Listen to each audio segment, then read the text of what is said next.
pourra peut-être pas les éradiquer, parce que c'est naturel, la trahison, la traîtrise, la vénalité sont des sentiments humains.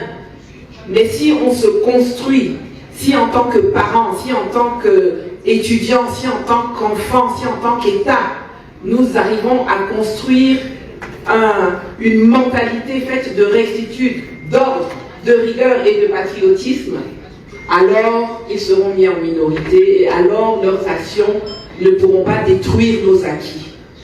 Des acquis qui sont très élevés, parce que vous avez des gens dans la salle qui sont de la diaspora, qui ont été arrachés, dont les ancêtres ont été arrachés à ce continent à un moment donné, et qui cherchent à retrouver la voie. Vous êtes au cœur d'un changement, vous êtes au cœur d'un jeu géopolitique qui est extrêmement important. On peut se dire que le Burkina Faso, c'est un pays qui pour certains est peut-être trop petit pour faire l'actualité, mais qui en fait est devenu tellement grand qu'on ne peut pas se passer de lui et qu'il focalise l'attention.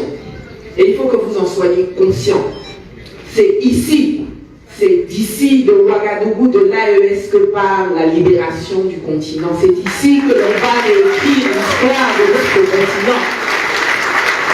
Et on ne va pas réécrire cette histoire avec des gens qui sont venus de l'extérieur. On ne va pas réécrire cette histoire, la prendre dans des livres écrits par des Occidentaux. On ne va pas consolider nos acquis avec des armes conçues par les Occidentaux.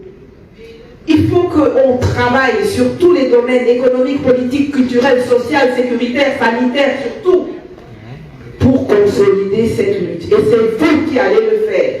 Vous allez le faire avec votre créativité, vous allez le faire avec votre engagement, mais vous allez aussi le faire avec l'appui de nos amis de la diaspora qui vont faire du transfert de savoir, qui aussi font du transfert de fonds, parce qu'on oublie très souvent, mais les transferts des migrants, là, nos frères et sœurs qui sont partis là-bas, qui envoient l'argent ici, ben, c'est plus puissant que l'aide publique au développement, c'est plus puissant que les investissements directs étrangers dans beaucoup de pays, c'est 90 milliards de dollars par an, qui arrivent directement dans la poche du bénéficiaire, qui n'est pas détourné par les manches-mille qu'on trouve dans les administrations là, qui viennent souvent s'approprier, où ce n'est pas investi dans des projets qui ne touchent pas la vie des populations.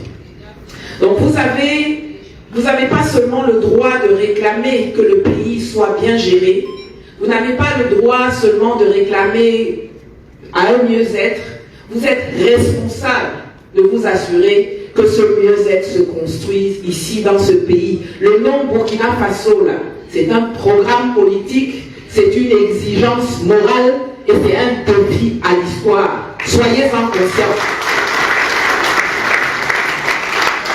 Vous avez aujourd'hui à construire un pays, une Afrique que Sankara a rêvé, que Ibé vous a appelé à construire avec lui sans crédit.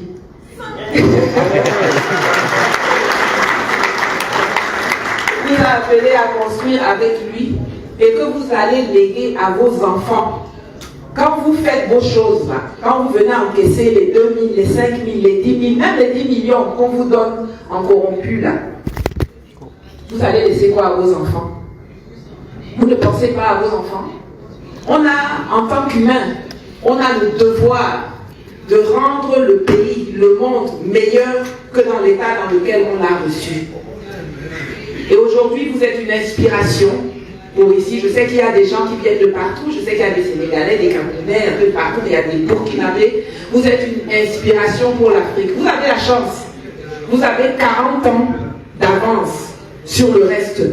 Parce que Sankara était venu planter des graines qui ont poussé.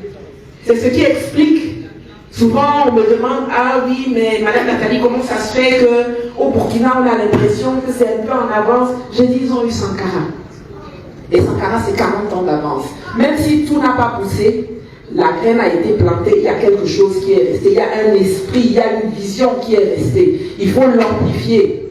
Et il faut, dans votre entourage, partout où vous êtes, combattre les traîtres, combattre les corrompus, combattre contre les agents de l'extérieur. Ce qui les intéresse chez nous, ce n'est pas les Africains, c'est nos ressources. C'est la richesse. S'ils peuvent débarrasser l'Afrique de nous tous là, juste pour prendre ça, ils le feront sans hésiter. Donc, quand vous êtes là, quand on vous demande de faire preuve de discernement et de combattre l'étranger, de soutenir la révolution, on ne vous demande pas de soutenir le capitaine Traoré parce qu'il est joli garçon, parce qu'il est jeune. On vous demande de le soutenir parce que c'est votre avenir qu'il est en train de bâtir et il le bâtit avec vous, pas contre vous. Il le bâtit avec vous. Ne pensez pas que vous devez être là et le laisser faire. Si le monde entier voit que chaque personne comprend, ici au Burkina, que la révolution se fait grâce à lui, que les routes vont se construire, parce que nous on fait les pavés, et puis eux, ils mettent les engins.